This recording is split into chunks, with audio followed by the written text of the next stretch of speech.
ప్రముఖ వయోలిన్ విద్వాంసులుగా సంగీత ప్రపంచానికి నిరుపమాన సేవలందించడంతో పాటు జీవీఆర్ ప్రభుత్వ సంగీత కళాశాల నిర్మాణంలో కేవీ రెడ్డి అవిరళ కృషి చేశారని ప్రముఖ పారిశ్రామికవేత్త గోకరాజు గంగరాజు అన్నారు. సంగీత ప్రపంచంలో తనకంటూ ఒక ప్రత్యేక స్థానాన్ని సంపాదించుకున్న కేవీ రెడ్డి ఎంతో మందికి ఆదర్శప్రాయమన్నారు. ఆయన క్రమశిక్షణ, నిబద్ధతకు ప్రతిరూపమని పేర్కొన్నారు. దుర్గాపురం ఘంటసాల సంగీత కళాశాలలో గోకరాజు గంగరాజు కళావేదికపై వయోలిన్ విద్వాంసులు కేవీ రెడ్డి శత జయంతి మహోత్సవాన్ని ఆయన కుటుంబ సభ్యుల ఆధ్వర్యంలో ఘనంగా నిర్వహించారు. ముఖ్య అతిథులుగా ఉన్న ప్రముఖ పారిశ్రామికవేత్త గోకరాజు గంగరాజు మాట్లాడుతూ కేవీ రెడ్డి దృఢ సంకల్పంతో సంగీత కళాశాల నిర్మాణం పూర్తయిందని కొనియాడారు. స్థలం ఆక్రమణ ప్రయత్నాలను అడ్డుకుని అధికారుల నుంచి దాతల వరకు అందరినీ సమన్వయం చేశారని గుర్తు చేశారు. క్రమశిక్షణతో సమయపాలనకు కేవీ రెడ్డి మారుపేరుగా నిలిచారని ప్రశంసించారు. కేవీ రెడ్డి అల్లుడు వినయ్ రెడ్డి మాట్లాడుతూ వయోలిన్ విద్వాంసుడిగా అందరికీ సుపరిచితులైన కేవీ రెడ్డి ప్రభుత్వ సంగీత కళాశాల నిర్మాణం కోసం అహర్నిశలు శ్రమించారని తెలిపారు. సంగీత ప్రపంచంలో తనకంటూ ఒక ప్రత్యేక స్థానాన్ని సంపాదించుకున్న కేవీ రెడ్డి ఎంతో మందికి ఆదర్శప్రాయమన్నారు. ఆయన క్రమశిక్షణ, నిబద్ధతకు ప్రతిరూపమని పేర్కొన్నారు. సంగీత సన్మండలి స్థాపన, త్యాగరాజస్వామి ఆరాధన ఉత్సవ నిర్వహణ, ఉన్నత ప్రమాణాలతో సంగీత ప్రదర్శనలు సంగీతాభివృద్ధి పట్ల ఆయనకున్న నిబద్ధతకు నిదర్శనమని వినయ్ రెడ్డి వివరించారు. ఆ మహనీయుని శత జయంతి ఉత్సవాలు జరుపుకోవడం సంగీత ప్రపంచానికే కాక కుటుంబ సభ్యులుగా తమకు ఎంతో ఆనందంగా ఉందని చెప్పారు. రాష్ట్ర సాంస్కృతిక శాఖ డిప్యూటీ డైరెక్టర్ పెంచలయ్య, సంగీత కళాశాల ప్రిన్సిపల్ జ్యోతిర్మయి, వయోలిన్ విద్వాంసులు అన్నవరపు రామస్వామి, అయ్యంగారి శ్యామసుందర్, దండమూడి సుమతి రామ్మోహన్, డాక్టర్ జి సమరం తదితరులు పాల్గొని కేవీ రెడ్డి సేవలను, ఆయనతో తమకున్న అనుబంధాన్ని గుర్తు చేసుకున్నారు. ఈ కార్యక్రమంలో ప్రముఖ గాయకులు మోదుమూడి సుధాకర్తో పాటు కేవీ రెడ్డి కుటుంబ సభ్యులు శైలజ, కల్పన, సంగీత అభిమానులు పాల్గొన్నారు. మరి ఘంటసాల కళాశాల నిర్మించాలని వారికి దృఢ సంకల్పంతో వారు ఈ కార్యక్రమం చేపట్టారు. ఆ రోజుల్లో వారికున్న పరిచయంతో మన మాజీ ముఖ్యమంత్రి జనార్దన్ రెడ్డి గారిని పట్టుకుని మాకు విజయవాడలో ఇటువంటి ఘంటసాల కళాశాలను మనం నిర్మించుకోవాలి అని ప్రయత్నం చేసి ముందుగా భూసేకరణ ఈ ఎవరు దీనికి ఇది కావాలని కోరుకునేవారు లేరు ఆ రోజుల్లో. ఏం చేద్దంటే ఈ ప్రాంతంలో దీన్ని ఒక డంపింగ్ యార్డ్గా వాడేవారు. ఈ పూర్తి స్థలం అంతా కూడా చెత్తతో నిండిపోయి ఉన్న ప్రదేశం. మరి అది ఒకటే ఖాళీగా ఉంది ఆ రోజుల్లో. అది ఇవ్వటం జరిగింది.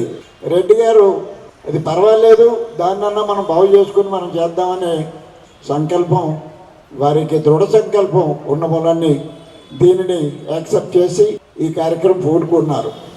ఆ రోజుల్లో మన కలెక్టర్ గారు మీనా గారని ఐఏఎస్ అధికారి గారు ఉన్నారు. వారి టైంలో మరి వారి సహకారంతో మన గ్రౌండ్ ఫ్లోర్ నిర్మించడం జరిగింది. పీడబ్ల్యూడి వారికి అప్పచెబితే వారు దీనిని సుమారు అడుగు 1200 రూపాయలుగా ఆ రోజుల్లో నిర్మించారు. అంటే మొదటంతస్తు గ్రౌండ్ ఫ్లోర్ కట్టాలంటే కొంచెం ఖర్చులు ఎక్కువ అవుతాయి. అయినా కూడా మరి ఇంకా మిగిలిన డబ్బు చాలా తక్కువ ఉంది.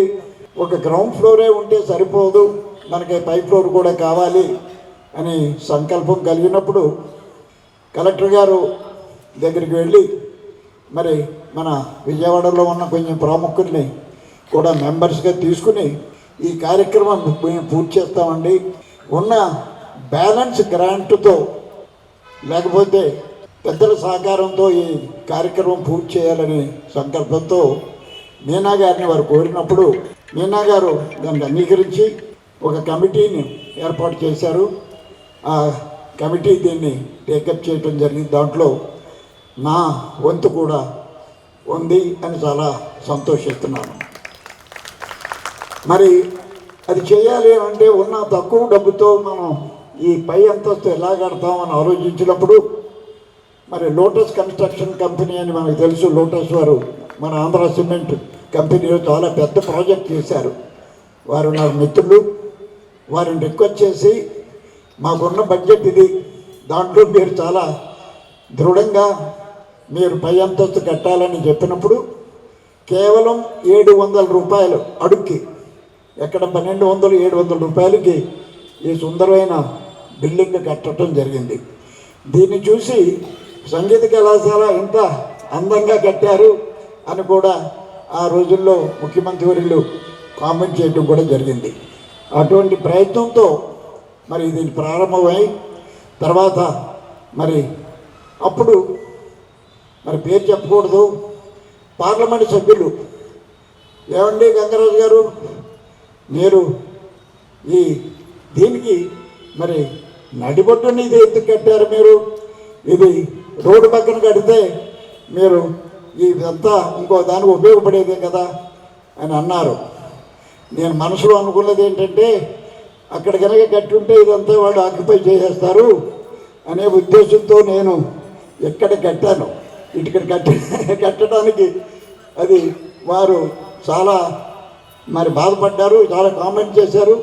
ఈ ఇనాగరేషన్ కూడా నన్ను పిలవలేదు, అంత కోపం నా మీద. నాకు పర్వాలేదు, ఒక మంచి కార్యక్రమం చేసాం మనం. అది చేత తర్వాత కూడా వెనకాల కూడా ఇచ్చేదంటే దీని ప్రత్యేకత ఏంటంటే ముందు వెనకాల కూడా మనం వాడుకోవడానికి అవకాశం ఉండేటట్టుగా నిర్మించాం. మరి దీనిని నిర్మించడం కోసం నా సొంత డబ్బుతో ఈ కార్యక్రమం పూర్తి చేశాను. దీని ఇనాగరేషన్స్కి బాలసుబ్రహ్మణ్యం గారు వచ్చారు. వారు మాట్లాడుతూ, రాజుగారు నేను ప్రతిరోజు పూజ చేసినప్పుడు ఒక సెకండ్ మిమ్మల్ని తలుచుకుంటానని చెప్పారు. అందుకని ఆనందంగానే ఉంటుంది. అలా ఈ ప్రాంగణంలో ఇది నిర్మించడం జరిగింది. మరి ఇదంతా దీనికి మూల కారణం కేవీ రెడ్డి గారు. వారంటే నాకు అమితమైన గౌరవం. ఆ వ్యక్తి మామూలు వ్యక్తి కాదు. కళాకారులు వారి వారి విద్యలో ఎంతో ప్రాముఖ్యత ఉంటుంది, కానీ మరి కేవీ రెడ్డి గారు ఈజ్ అన్ ఆల్రౌండర్. అంటే రాజకీయవేత్తలతో పరిచయాలు, అలాగే వారి మరి విద్యలో కూడా ప్రాముఖ్యత పొందుతూ అనేక కార్యక్రమాల్లో పాల్గొంటూ మరి వారికి కూడా మంచి బిరుదులు కూడా సంగీత కోవిల్లోని బిరుదు కూడా విజయనగరంలో జరిగిన కార్యక్రమంలో కూడా వారికి వచ్చినట్టు మనం ఇప్పుడు చూసాం. అటువంటి మహోన్నత వ్యక్తి. ఇంకేదంటే వారు లేకపోతే కాలేజీ ఉండేది కాదు. నాకు తెలుసు ఎంత శ్రమించారో, మమ్మల్ని నిద్రపోనివ్వలేదు. మరి ఆయన సమయ పాలన గురించి చెప్పారు. ఇప్పుడే ఆయన ఎక్కడున్నారో పైన ఉండి చూస్తామంటారు. కేవీ రెడ్డి గారి అల్లుడు నేను. కేవీ రెడ్డి గారు ప్రముఖ వయలిన్ విద్వాంసులు. ఈరోజు వారి శత జయంతి జరుపుకుంటున్నాం ఇక్కడ ఘంటసాల వెంకటేశ్వరరావు సంగీత కళాశాలలో లైలా గంగరాజు వేదిక మీద జరుగుతుంది. ఈ కాలేజీ నిర్మాణానికి రెడ్డి గారు చేసిన కృషి అనన్య సామాన్యమైంది. సుమారుగా 11 సంవత్సరాలు వారు గవర్నమెంట్ చుట్టూ తిరిగి ఉపయోగం లేకుండా ఉన్న ఈ స్థలాన్ని సేకరించి దీన్ని ఫుల్ ఫ్లెడ్జ్డ్ కళాశాల నిర్మాణానికి వారు కృషి చేశారు.